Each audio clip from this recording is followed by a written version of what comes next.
I was doing theater again.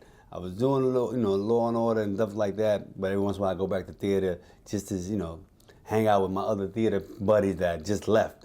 And we did this play at the same theater that I'm at now, Minetta Lane Theater. We did this play, and it was like wonderful. I was working with like Phyllis Seymour Hoffman, Julianne Moore, Benjamin Bratt, and all these actors that were already established. And they were like, "Yo, you really good." And I was like, thank you. My confidence was big, ego big, head was big. And my manager called me at the time and was like, "Yo, they got a new show on HBO." I'm like, HBO? Oh, that's hot. Oz was already there. And I was like, oh, that's a hot platform. Yeah, they want you to go in for a show called The Wire, and you're going to play a junkie named Bubbles. The Wire. Yeah.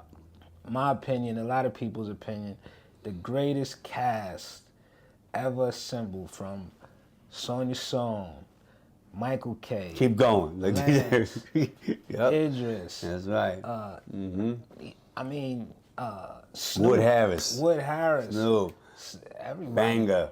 Method Man is Method Man was great in it. Yeah. Yes. I mean, we did Bob Wisdom, Dom West. We were in the city that we were shooting, surrounded by people that were living that life, and we were looking at them like, "Don't worry, we're gonna tell you the story the right way. We're not gonna make you look like a caricature.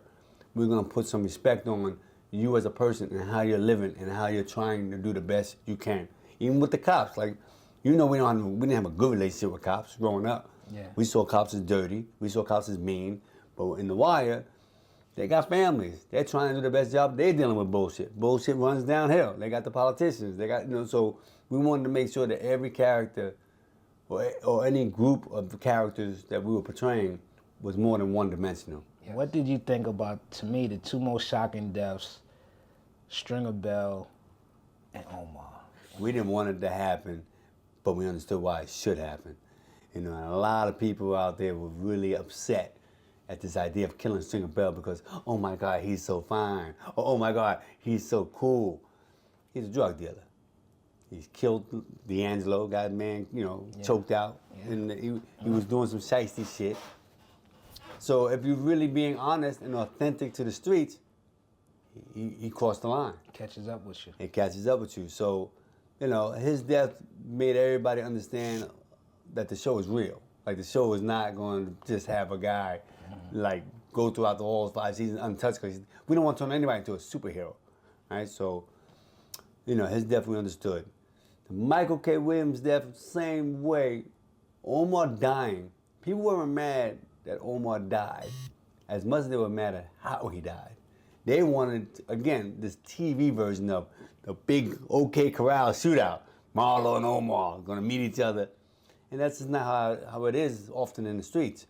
The only people that are not scared of Omar are the young kids who don't know who the fuck he is. They're like, what guy? Who? That old man? They didn't grow up with the mystique of what Omar was about. So, his death, again, added a lot of weight to how well written the show was. You didn't know what was coming, you didn't know what to expect, and it was at a time when a lot of television was kind of predictable. Right. So, and I feel like since The Wire, TV shows have kind of adopted that anybody could get it at any given time. Yeah. You look at one of my favorite shows, Walking Dead, and some people that we think are the stars. Yeah, they gotta go because that adds to the excitement and the entertainment value of the audience. Because we were growing up, I'm a little older, but we were growing up in an era where nobody died until the finale. Yeah. And in Wire, episode 5, somebody or episode 2, somebody, like, you want to keep everybody on their toes and keep everybody enthralled in storytelling. And with The Wire, a lot of things changed. The pacing changed. The Wire was slow. It was the first one of the first ones that was coming out with this pace where, like I said, Law and Order, at the end of the hour, handcuffs. The Wire, you had to wait 3 episodes for something to happen. And I think it just added to the depth of storytelling where you just want to stay tuned so much. You want to pay attention so much because so many things are happening and you don't know what's going to be around that corner.